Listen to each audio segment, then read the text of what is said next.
नमस्कार। सुलेख कहानियाँ में आपका बहुत-बहुत स्वागत है। आइए सुनते हैं मुंशी प्रेमचंद जी की लिखी कहानी मेहरी। भगवान भला करे लल्लू जी की माँ का, जिनके बल पर हर प्रकार का आराम है। अन्यथा डाकखाने की नौकरी, जहाँ 7-8 घंटे की हाजिरी और कभी दफ्तर को देर ना हो, ये चमत्कार नहीं तो और क्या है। घर बार का सारा काम सदा स्वयं ही समय पर हो जाता। हमारी गाड़ी कभी लेट होती ही नहीं। घर की सभी चूल्हे घड़ी की पुर्जों की भांति सदा अपनी अपनी जगह पर ठीक रहती है। ये सब लल्लू जी की माँ का जादू है। यदि मुझे किसी छुट्टी के दिन दफ्तर जाना पड़ जाए तो रो पड़ूं, लेकिन वो बेचारी हैं कि उनको ना इतवार से मतलब है, ना ही बड़े दिन से। काम है कि प्रतिदिन बढ़ता ही जाता है। मेरा घमंड वेतन के साथ साथ बढ़ता जाता है, लेकिन वे उफ तक नहीं करती। घर में प्रभु की कृपा से 4 बच्चे हैं। उनके ही काम से एक औरत को अवकाश मिलना कठिन है। फिर पता नहीं वे अन्य कामों के लिए किस प्रकार समय निकाल लेती हैं। मेरे व्यक्तिगत सुख के सभी काम वे स्वयं ही करती हैं। जाड़े में सुबह सुबह गर्म पानी मौजूद, हजामत का सामान अपनी जगह तैयार, पूजा के बर्तन साफ, पॉलिश किए हुए जूते, अर्थात कहीं से उंगली रखने का कोई अवसर न मिलता। इस पर मजा ये कि इन बातों में कुछ खर्च नहीं होता। एक जमाना था कि मुझे 20 रुपए मासिक मिलते थे। उस समय देसी जूते और साधारण से 4 खाने के कोट पर गुजर होती थी। अब परमात्मा की कृपा से 100 रुपए मासिक मिलते हैं, तो पॉलिशदार जूता और रेशमी कोट से कम नहीं चाहिए। वे बेचारी है, जिस प्रकार पहले रहती थी उसी प्रकार आज भी गुजर करती है। केवल दूसरे साल एक गहना और कार्तिकी के दिन त्रिवेणी स्नान, बस इसी में प्रसन्न है। इधर हम लोग हैं कि प्रत्येक वर्ष वेतन वृद्धि होती है, लेकिन धन्यवाद के स्थान पर सदा उलाहना उपालंब ही मुंह पर रहता है। और हर समय पोस्टल एसोसिएशन की पुकार कि वार्षिक वेतन वृद्धि में बढ़ोतरी और दफ्तर के कार्य का समय कम रखा जाए और कोई भी अधिकारी आंख उठाकर ना देख सके। मैं जो दाल चावल खाता हूँ वही वे भी खाती है। ईश्वर की देन है कि उन्हें संतोष रहता है और मुझे असंतोष और अधीरता। मैं पूरा का पूरा वेतन लल्लू जी की माँ के हाथ में ही दे देता हूँ और मुझे वो सुख सुविधा मिलती है जो 300 रुपये के अफसर को भी नसीब ना हो। अतिथि भी प्रसन्न रहते हैं और सभी संबंधी भी संतुष्ट हैं। सच पूछिए तो जितना काम वे करती हैं वो 100 रुपये से अधिक का होता है। साहब लोग अपने बच्चों के लिए 15-20 रुपये मासिक पर आया रखते हैं, लेकिन उनको वो आराम और प्यार नसीब नहीं होता जो मेरे बच्चों को है। यदि मैं एक बावर्ची रखूं तो कम से कम 10 रुपये मासिक, और भोजन देने पर भी इतना अच्छा खाना नहीं बना सकता। इस पर मजा ये कि सदा खर्च में किफायत दृष्टि में रहती है। यदि मैं 15 रुपये मासिक पर अपने लिए एक बैरा रखूं तो भी वो इतनी देखभाल और रख रखाव नहीं कर सकेगा। फिर बच्चों के कपड़ों की सिलाई की 10-15 रुपये मासिक की हो ही जाती है। झाड़ू बर्तन की नौकरानी ही 10-5 रुपये मासिक ले जाती। अर्थात चाहे जो हिसाब लगाइए, यदि मेरा लगभग समस्त वेतन भी नौकरों को भेंट कर दिया जाए तो भी इतना आराम नसीब नहीं हो सकता जितना कि इस भगवान के रहने से उपलब्ध है।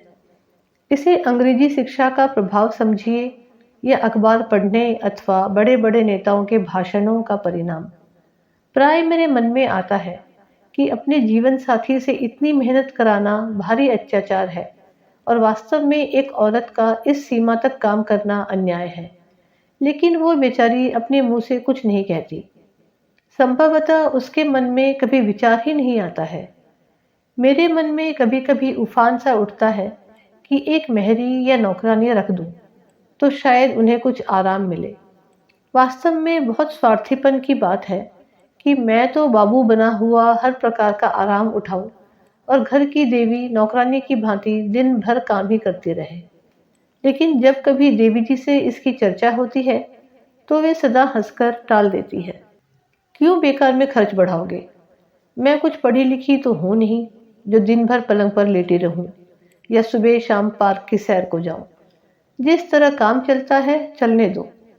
यदि मैं दबाव देता हूँ तो वो कहने लगती है, मैं तो मना नहीं करती, मेहरी रख लो। मेरे समय से पहले तो सदा एक नौकरानी घर में रही, मुझे वही समय याद आता है। बुढ़िया नौली के बाद घर में कोई नौकरानी नहीं रही। भगवान भला करे, उसकी कमर झुक गई थी, लेकिन मरते दम तक अकेली ही सारा काम करती रही, सदा सेवा ही की। स्वयं कभी बीमारी तक में भी सेवा न ली।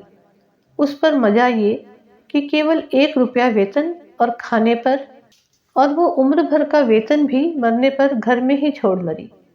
माँ से अधिक सेवा करने वाली, दुख दर्द बांटने वाली। अब ऐसे नौकर कहाँ मिलते हैं। क्या समय था। अति अल्प वेतनों पर भी लोग संपन्न थे।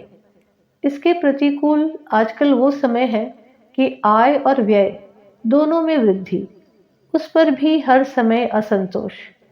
पहले प्रत्येक वस्तु सस्ती थी, लट्ठा और उत्तम मलमल 4 आने गज, अच्छी मिठाई 5-6 आने सिर। अब खर्च दोगुना हो गया है, मगर वो बात ढूंढे नहीं मिलती। भगवान करे वो समय एक बार तो पुनः आ जाए, चाहे थोड़े ही समय के लिए हो, लेकिन एक बार तो टके सेर भाजी और टके सेर खाजा बिक जाए।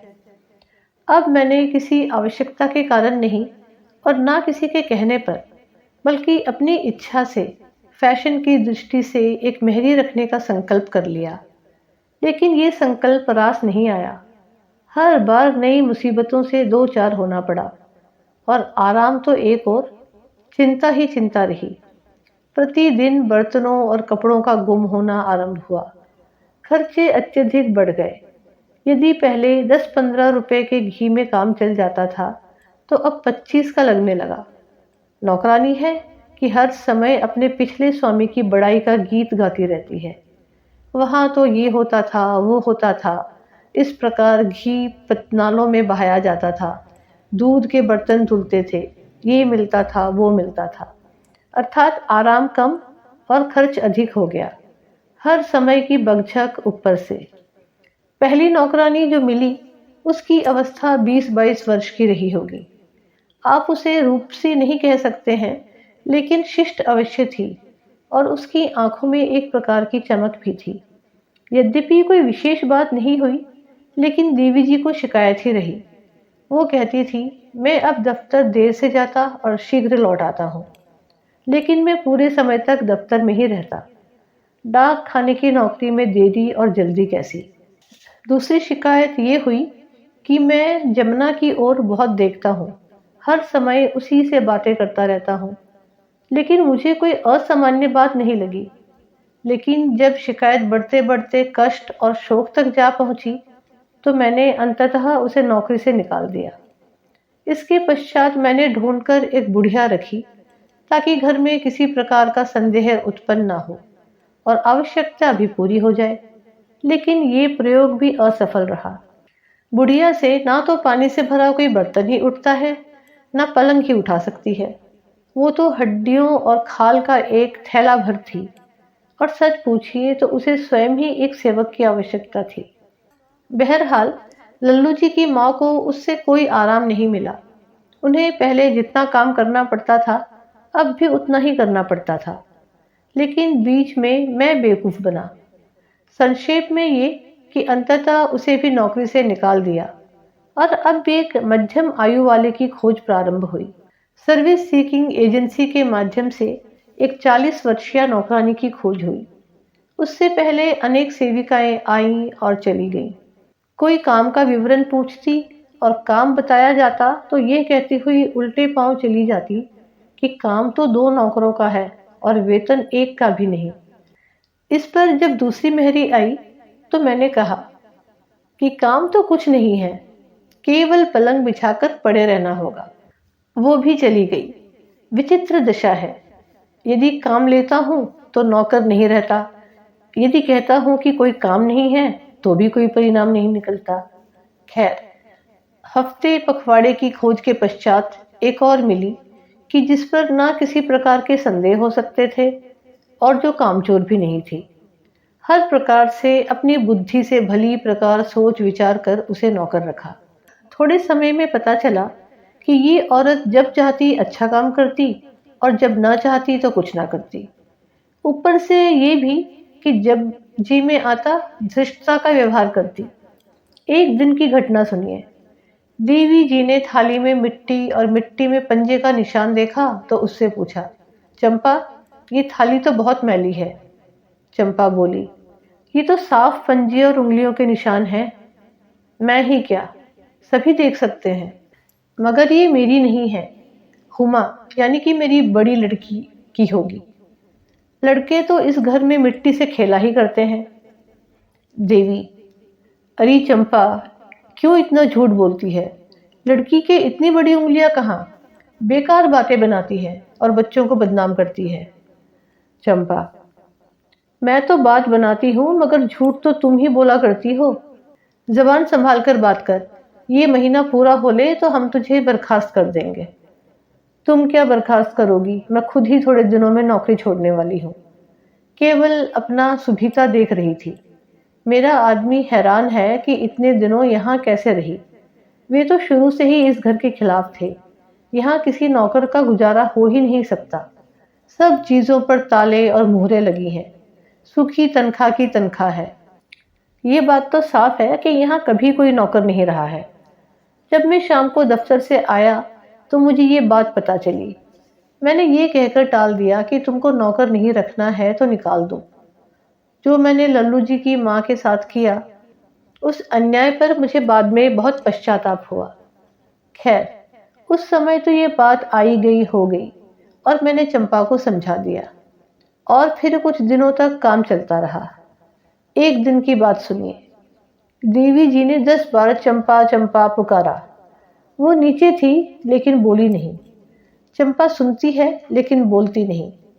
जब देवी जी नीचे आई और उससे कहा, तुझे 50 आवाजें दी, तूने जवाब ना दिया। चंपा बोली, अरे बीवी, रहने दो, क्यों झूठ बोलती हो? तुमने 10 बार ही तो पुकारा और 50 बार कहती हो। तुमने ही तो कहा था कि महीना बंद हो जाए तो हम निकाल देंगे और आज पहली तारीख है। अब मैं क्यों बोलूं? देवी जी गुस्से से आग होकर चली आई।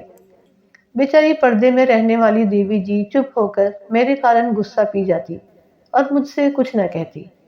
मेरा कमरा भली प्रकार साफ ना होता और यदि वे कुछ कहती तो वो कहती कि कौन बड़ा साफ कमरा है। एक दिन चंपा ने चीनी मिट्टी के गुलदान तोड़ डाले। देवी जी ने पूछा तो कहा, लड़कों ने तोड़े हैं। लड़के इनको कभी छूते भी नहीं। तो साहब, मैंने ही तोड़े। मुझे कब कहा था कि गुलदान ना तोड़े? शीशे के बर्तन को कहा था, सो आज तक एक भी नहीं टूटा है। जो काम करेगा उससे टूट फूट भी होगी। गुलदान पुराने तो थे। आपको नौकर नहीं रखना है, बेकार झूठे आरोप लगाती है। जब शाम को मैं पहुंचा तो कहा, हाँ सरकार, खता हो गई। साफ करने पर भी एक दूसरे पर गिर गया और टूट गए। मैं यथासंभव प्रसन्न रहने का प्रयत्न करता हूँ। क्या करूं? दिन भर दफ्तर की हाय हाय, शाम से घर की परेशानियां। एक दिन मैंने कहा कि चंपा, मेरे जूते में एक कील निकल आई है, उसको किसी चीज से ठोक दे। वो चुप रही। शायद मन में ये सोचती रही होगी कि जिस समय नौकर रखा था उस समय ये नहीं कहा था कि ये काम भी उसी के जिम्मे होगा। शायद इसी विचार से उसने उसमें हाथ तक नहीं लगाया। मुझे सुबह को कील वैसे ही मिली तो मैंने उससे पूछा कि तूने कल शाम को जो कील दबाई थी वो रात में फिर निकल आई। तो वो उत्तर देती है, बाबू, जूते पुराने हैं, कहाँ तक चले? इनको बदल डालो और अच्छे दाम के जूते ले लो कि कुछ चले। इस भांति जब मेरा नाक में दम आ गया तो मैंने उसे निकाल दिया और फिर कोई मेहरी न रखी। इस प्रकार खोया हुआ चैन आप ही आप मिल गया। सच है, अब नौकरों का समय नहीं रहा। प्रत्येक व्यक्ति स्वयं अपना सर्वश्रेष्ठ नौकर है। उम्मीद है आपको ये कहानी पसंद आई। पसंद आई हो तो वीडियो को लाइक और शेयर अवश्य करें और ऐसी ही कहानियाँ सुनने के लिए चैनल को सब्सक्राइब करना बिल्कुल ना भूलें। धन्यवाद।